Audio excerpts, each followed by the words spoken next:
E aí, meus caros, tudo bom? Começando mais um motovlog hoje. Motovlog de carro. Hoje eu tô tendo que ir pro trabalho de carro porque eu vou ter que carregar algumas coisas lá e não vou poder ir de moto. É o seguinte, quem de vocês já teve contato com essa expressão de economia austríaca, ou então escola austríaca de economia? É um dos temas que eu tenho estudado no momento e é um tema que ele tem muito a ver com liberdade. E aqui é o seguinte, eu não sou economista nem nada, eu sou uma pessoa trabalhador, como todos vocês aí, que tá no mundo real, entendeu? E pra nós, cara, eu acho que isso é uma coisa muito importante, a gente se informar desses temas, sabe? Porque pra gente que tá no mundo real, pra você que tá trabalhando, cuidando da sua vida, tem certas coisas que a gente não imagina, bicho. Que a gente não faz a mínima ideia de como acontece. E que quando a gente descobre como acontece, você fica totalmente, assim, embasbacado de como que aquela coisa acontece dessa forma, sabe? Quando você começa a perceber essas questões econômicas, como esses caras fazem, bicho, pra gente que tá no mundo real, no mundo onde você faz comércio, você constrói, você faz as coisas, você trabalha pra ganhar seu dinheiro, você tem coisas assim que são muito mais objetivas e práticas, você começa a descobrir como é que esses caras fazem as coisas, bicho. É uma coisa assim que te choca bastante, sabe? Eu pretendo fazer uma série aí de, sei lá, pelo menos uns 10 vídeos explicando as diferenças de como a escola austríaca vê as questões econômicas e como as outras escolas, ou a economia mainstream, ou vamos chamar de economia normal, ou então como a economia normal, a gente vê na televisão os caras falando, como eles interpretam as coisas. E você sabe a coisa que mais me chamou atenção nessa questão, até agora, dessa questão econômica, desde que eu tenho começado a estudar esses assuntos, que eu acho que já deve ter uns 2 anos, e foi uma das coisas que me levou a querer até fazer o canal. Apesar de que eu acho que existem canais excelentes que falam do assunto, porém, duas questões são as seguintes: eu acho importante reforçar esse discurso, sabe, de falar sobre esses temas, isso é um ponto. E um outro ponto também é o seguinte: eu acho legal uma pessoa, talvez com a visão um pouco mais simplificada, uma visão de quem não é especialista, falar sobre os temas, sabe? Uma visão bem pé no chão, mundo real. Então eu acho que teve muito a ver com a minha decisão de começar o canal, essas questões, sabe? Eu queria dar a minha visão da coisa, a minha perspectiva da coisa. Então tem muito a ver com isso. E eu queria falar o seguinte, que muitas vezes a gente vê, cara, na televisão, o pessoal falando sobre questões econômicas e tudo mais e tal, e a gente tem a tendência de achar que aquilo é uma coisa muito complexa, muito complicada, cheia de termos assim que são não são usuais pra gente, que você tá no seu cotidiano aqui, que você tem profissões assim que não seja de economista. Beleza, a gente tem a tendência de achar isso, mas o que eu venho descobrindo com o estudo da escola austríaca é o seguinte, cara: todos esses termos, essas coisas, numa escala muito grande, eles são só um monte de balela para esconder todas as pataquadas que esses caras fazem economicamente. Sabe, por exemplo, A gente que está no mundo real, você não fica pensando sobre coisas como, por exemplo, assim, inflação. Você entende que a inflação é uma coisa ruim, mas a gente não tem uma ideia muito assim, a gente não pensa sobre como a inflação acontece. E quando você vai estudar a economia, você descobre que muitas vezes a inflação acontece porque os caras estão ligando a impressora para imprimir dinheiro. Para nós é uma coisa muito chocante, porque você pensa assim, tá, aí beleza, a gente às vezes até escuta a expressão, estão ligando a impressora e tal, mas o que significa isso?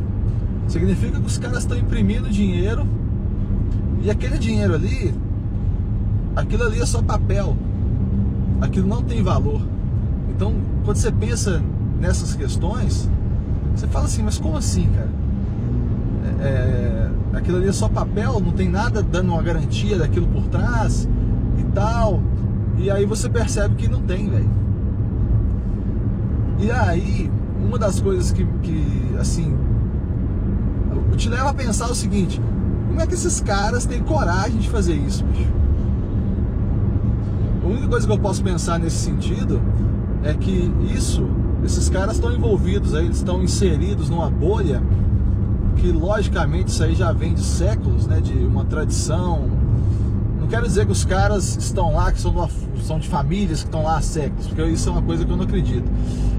Mas existe essa tradição de se fazer isso e de você se apropriar, cara, do que é dos outros. A pessoa paga imposto, o imposto é tirado dela de uma forma coercitiva, porque qualquer cidadão, se ele pudesse, ele não pagaria. E aí você começa a trabalhar esse dinheiro de tudo quanto é forma que dá na sua cabeça. E pra gente que tá no mundo real, pra você aí que tá no mundo real como eu, que você trabalha, ganha seu dinheiro, compra suas coisas, corre atrás, é uma luta incessante. Você pensa, como a pessoa tem coragem de ligar a impressora? Se ela sabe que a consequência de ligar a impressora é a desvalorização do dinheiro, ou seja, a inflação. Você tem que ter muita coragem para você fazer isso, cara, sabe? E aí você vê que realmente nesses caras a falta de ética é uma coisa que predomina. Você não tem como, porque pra gente que não tá na política, você nem pensaria em fazer uma coisa dessa, cara. Isso está longe da nossa realidade. Você não pensa em fazer isso, você não pensa em inventar dinheiro que não existe. Você pensa que as coisas têm um valor em si, né? O dinheiro, eu estava estudando sobre a origem do dinheiro, né? As origens das diferentes moedas e tal. E sempre vem através do escambo, né? As pessoas começam a trocar e tudo mais e tal. De repente surge algum produto que dá para você trocar de forma mais objetiva, como sal, e aí vai passando o tempo, entra os metais, o ouro e a prata e tudo mais e tal. E isso aí levou a chegar ao que eles chamam de padrão ouro, ou seja, você tinha o papel, que era o dinheiro, mas você tinha ouro por trás, garantindo, ou seja, aquele papel valia uma certa quantidade em ouro. Beleza, então aí tudo bem, porque o papel era só uma representação do que era o dinheiro de fato, que era o ouro. E durante muito tempo existiu o que eles chamavam de padrão ouro, né, que era justamente isso. Você tinha o papel, mas lá no banco tinha ouro. Em determinado momento, no século passado, abandonou-se esse padrão. Mas veja bem uma coisa, olha só como o governo é uma coisa que ele só atrapalha. O que foi possível, como se tornou possível o abandono desse padrão ouro? Porque é óbvio que se os bancos começassem a abandonar o padrão ouro por conta própria, as pessoas, a população, não iria confiar nos bancos mais. Porque antes era uma coisa na base da confiança. Você tinha aquele banco, você confiava no banco por uma história que você sabia que ele era que ele mantinha o dinheiro, que ele obedecia o padrão ouro, esse tipo de coisa.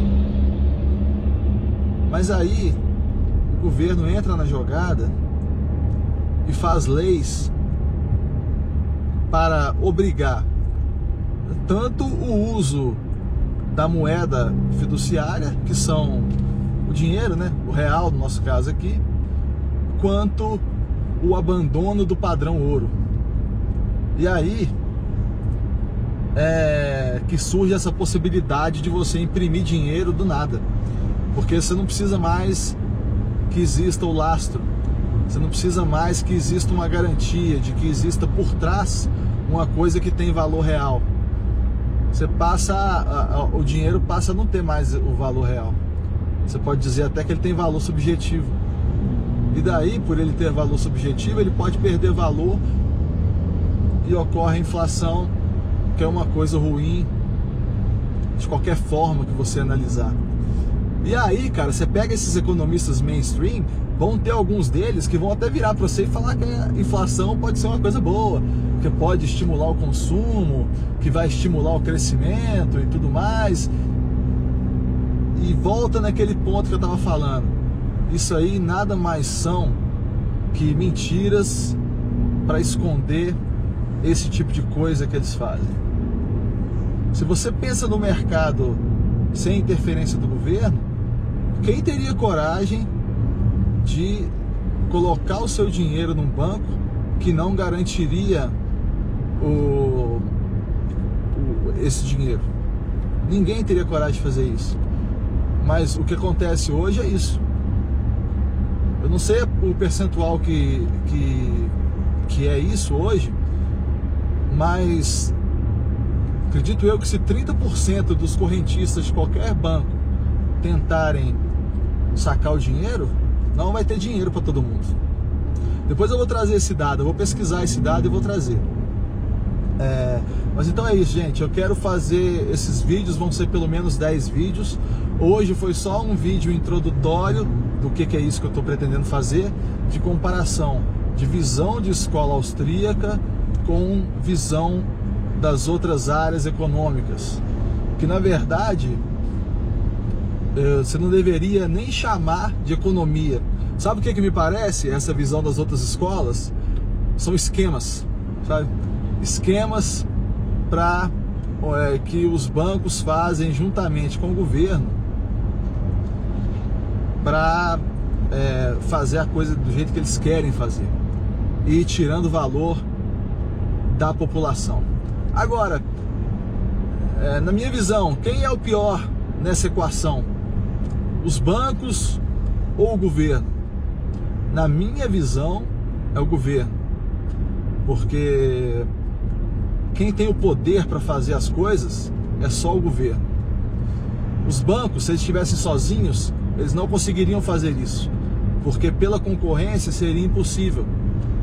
Agora, o governo, ele sozinho consegue fazer, porque o governo pode até mesmo criar bancos. Então daí a gente vê como o governo realmente, o Estado em si, né, é uma coisa perversa. Então tá, gente, brigadão, um abraço e tudo de bom para vocês aí, valeu!